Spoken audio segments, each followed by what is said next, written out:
You know Jim Carrey as the man who made the world laugh, but few know the man behind the mask, a boy who lived in a van, a teenager who cleaned toilets to survive, and a man who battled deep darkness behind his brightest smile.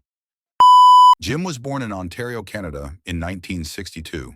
His father, Percy, was a funny man with a dream, but reality had other plans. One day, Percy lost his job. The family was evicted, and just like that, they were homeless. The Careys lived out of a van, parked at a relative's lawn. Jim dropped out of school at 16. He worked as a janitor in a factory just to help pay the bills. He scrubbed toilets, took punches, but never lost one thing: his sense of humor. Comedy wasn't just fun, it was his survival. Jim started doing stand-up in small Toronto clubs. He was booed, ignored, laughed at, for the wrong reasons. But night after night, he kept going. He believed something greater was waiting. So in the late 1970s, Jim wrote himself a check for $10 million. He dated it for 1995 and kept it in his wallet.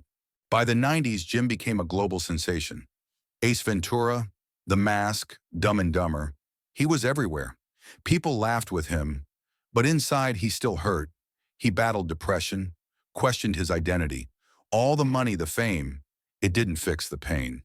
In interviews, he confessed, "I wish everyone could become rich and famous, so they'd see it's not the answer."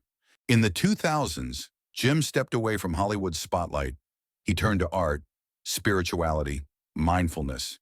He started painting, giant, expressive canvases full of color and emotion.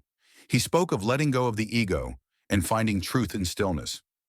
The most valuable currency there is the effect you have on others.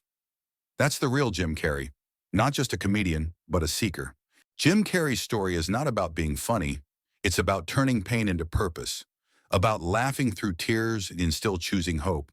Behind every joke was a scar, behind every laugh, a lesson, and behind that famous smile, a man who chose light again and again. This is Truth in 60 Seconds.